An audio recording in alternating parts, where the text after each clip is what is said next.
Welcome, ladies and gentlemen, to this week's edition of the Speed Weekend Preview, brought to you by ChannelShift, your sports world on demand. Today we're filming from the shops of Indy Lights Team E at Berghoff, their sponsors' North American headquarters in Tampa, Florida. I'm Michele Rahal, along with Rob D'Amico. As the season for all motorsports starts to tighten up and everybody starts to posture, here are the top stories for this weekend. The Sprint Cup chase tightens up going into Watkins Glen. Michael Schumacher is confirmed to drive for Ferrari in Formula One. IndyCar moves to a real road course at Mid-Ohio. Robert Doornbos quits Newman-Haas-Lanigan. What's up with that? The pit road speedometer debate starts to heat up in Sprint Cup, and World Superbike invades the Nürburgring this weekend. Rob? Well, last week in NASCAR Sprint Cup, it was Denny Hamlin getting an emotional win at Pocono, dedicating it to his grandmother who passed away earlier that week. Our thoughts go out to the Hamlin family. Pocono was boring to me, but the double file restarts, they saved the day. With 40 to go, it made it a great race. But Pocono's in the past. It's time now to go road racing at Watkins Glen. Road racing always seems to bring out the road course ringers, but these guys don't seem to be a factor anymore unless you really stink at road racing. Michael Waltrip, excuse me. David Rudiman. He's another one. Take your pick. Both of them stink at road racing. The great thing is that they do at least road race, and that's a good thing. It's the road course ringers, no, they don't have that edge anymore. They just don't have the edge anymore. And as far as the Pocono being boring, yeah, it was boring. It was 500 miles. Bring them down to 300. I've been saying that for years now. Bring them down to 300. Well, there's no doubt that road racing is difficult for these guys. So who do we watch this weekend? Well, Tony Stewart and Jeff Gordon are tied with the most wins at 4 apiece. Old man Mark Martin has 3 wins, and Juan Points Racing Montoya, with a win, could gather valuable bonus points for the chase for the Sprint Cup Championship. This is a triple-header weekend with NASCAR, Sprint Cup, Nationwide, and Grand Am, where the Ganassi gang and the Gainesco crew are tied for the points lead. Great weekend for road racing fans, no doubt about that. You know, it's a great weekend for road racing fans, but what I really want to see are the Sprint Cup cars run on the sports car track, because we know that the Grand Am cars run on a longer track than the Cup cars do. The Cup cars, it's almost an oval for them. I want to see it a little bit more challenging. I'd like to see these guys run the same kind of track that the sports cars run, but hey, I love to watch Grand Am. I love to watch the competitive spirit that they've got. And Gainesco, and along with Pruitt and Ganassi, hey, let's see what they do. Well, Ferrari has convinced Michael Schumacher to come out of retirement and substitute for the injured Felipe Massa at the tune of, and you got to get this, $5 million a race. The catch is that Williams and Red Bull refused to let him test the new car before Valencia at the end of the month. So what does Ferrari do? They get a 2007 car out of a private collection, take the aerodynamics off, disable the traction control, put GP2 slicks on it, and he tests his butt off at Mugello. Also in Formula One, Nelson Piquet Jr. is dumped by Flavio Briatore and Renault. What's weird here is that Briatore is Piquet's manager, but not to worry, Piquet's father's trying to buy the BMW Sauber team. Rob, I am old and confused. You figure it out. I mean, these guys are going back and forth. Obviously, his dad's trying to save his career. Is it worth saving his career at this point?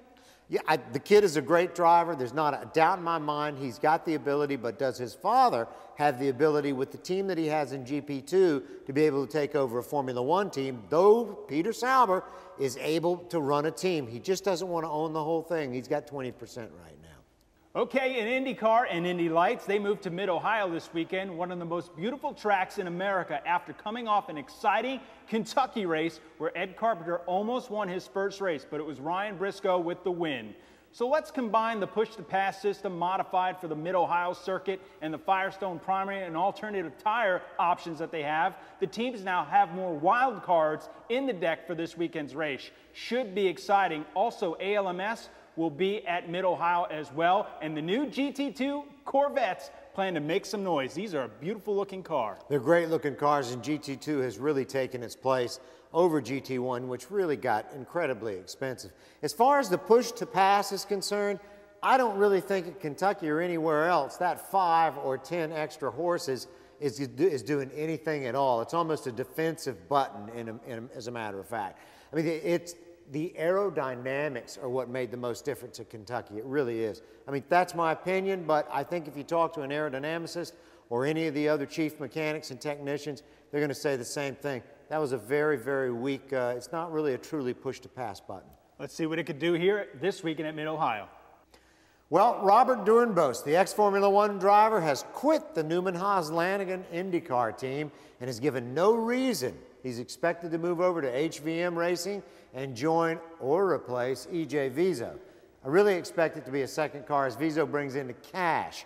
The questions are rampant as to why he made his decision, but as we've seen in the past with other teams, there's always a number one, and this time it is Graham Rahal. Well, we always know being number one is important, and being number one as your teammate, beating your teammate, is so important for these guys. Talk about that a little bit, because this is exactly what they want to do. You know what? It's actually coming to NASCAR now. Even if you look at the umbrella teams with Hendrick, these big powerhouse teams, these guys aren't sharing the same amount of information that they used to.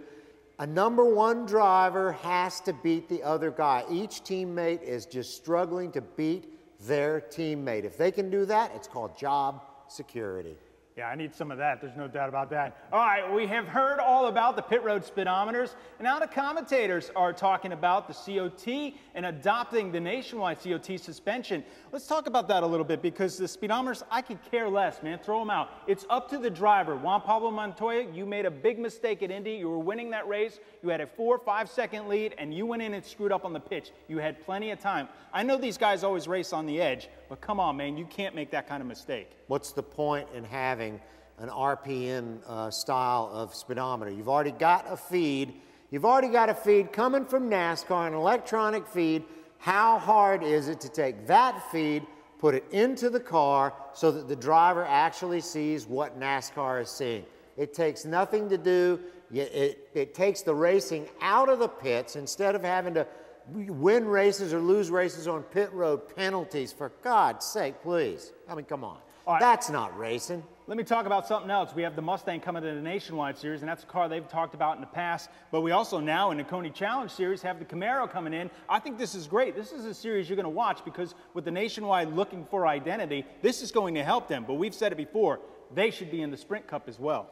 Well, this weekend, the World Superbike crowd heads for the famous German track known as the Nürburgring. The championship is on the line with American Ben Spies and Japanese rider Norihaga. This go-round, Norihaga has had more time to heal, and we'll have to see if Spies can put on the same performance as he has all year. 9, count them 9, Rob, separate the 2.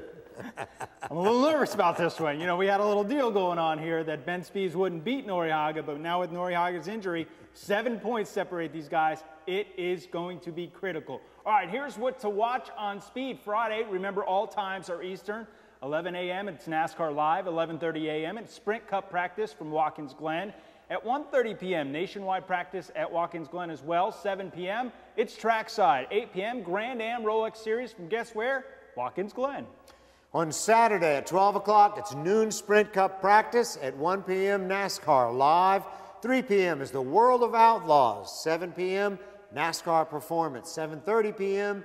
NASCAR Smarts. And on Sunday at 10:30 a.m., NASCAR in a Hurry. 11 a.m., it'll be NASCAR Race Day. At 5 p.m., the World of Outlaws from Eldora. That'll be a great race to watch. 7 p.m., the Speed Report. 8 p.m., it'll be NASCAR Victory Lane with the winner from Watkins Glen, followed by Wind Tunnel with Dave Despain.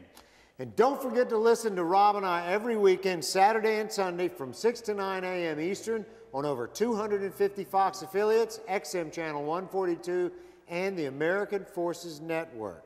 Check Race Day on Fox.com for local listings. And don't forget, you can always listen to me on Speed Radio at SpeedTV.com, keyword radio. For Michele Rahal, I'm Rob D'Amico. Thank you for watching.